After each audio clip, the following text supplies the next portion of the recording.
Baik, kita lanjut ya ke transaksi 34. Nah, di sini informasinya adalah penyusutan aset tetap berdasarkan kebijakan akuntansi perusahaan atau fiskal dengan melihat daftar aset tetap. Lakukan penyesuaian beban penyusutan aset tetap untuk bulan Desember 2019. Oke. Sebelumnya saya sudah jelaskan juga waktu itu, cuman saya ulangi lagi, kalau setiap aset tetap seperti gedung, kendaraan, tanah, itu pasti akan mengalami penyusutan ya kan. Tanah tidak mengalami penyusutan. Nah, gedung sama kendaraan tuh terutama yang akan mengalami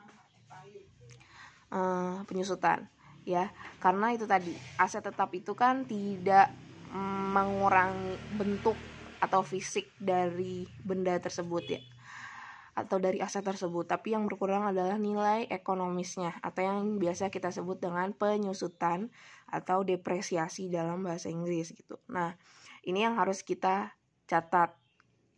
Nanti jurnalnya pasti akan seperti ini. Beban penyusutan bertambah di debit. Dan yang dikreditkan adalah akumulasi penyusutan di kredit. Ini saya titik-titikin karena tergantung aset apa gitu. Misalnya kalau gedung berarti beban penyusutan gedung. Kalau akumulasi kalau yang keduanya akumulasi penyusutan gedung gitu ya. Nah, caranya tadi kan dia bilang dengan melihat daftar aset tetap. Ya udah, kalian lihat. Biasanya ada di halaman terakhir. Nah, ini kan ya, daftar aktiva tetap. Nah, di sini aktiva tetapnya itu ada tanah, bangunan, kendaraan, dan perlengkapan. Peralatan, bukan perlengkapan. Nah, udah, terus kalian tinggal lihat di kolom penyusutan periode Desember 2019 yang ini. Ini kan ada angkanya, ada ini ya, kan angkanya hanya ada 3. Yang pertama itu 1.756.250 adalah building. Terus yang keduanya 231.481 rupiah itu adalah vehicle, dan yang terakhir 1.562.500 rupiah itu adalah equipment. Berarti hanya 3 itu yang akan kita catat ya, hanya building, vehicle, dan equipment gitu. Jadi jurnalnya akan seperti ini.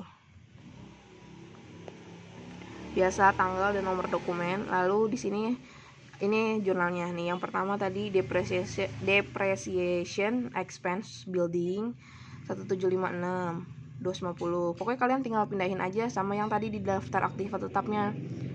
Terus yang tadi equipment itu kan yang 1,5, vehicle yang 231 gitu. Urutannya terserah kalian sih.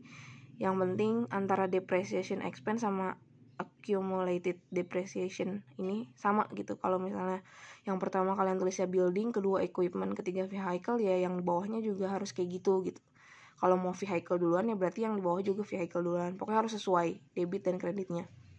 Angkanya juga sama, tinggal kalian tulis aja gitu.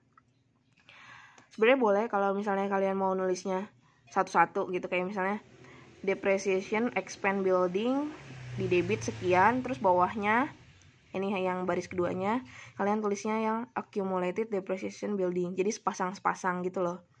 Itu boleh, cuman kelihatannya tidak rapih gitu, jadi mendingan nulis yang kayak gini biar dia rapih gitu. Jadi tulis dulu semua bebannya, expense-nya, baru nanti yang bawahnya adalah yang akumulasi penyusutannya gitu. Tapi kata-kata belakangnya ini disesuaikan urutannya, langsung ditulis angkanya sama kanan kiri. Udah kayak gitu ya. Semoga dipahami.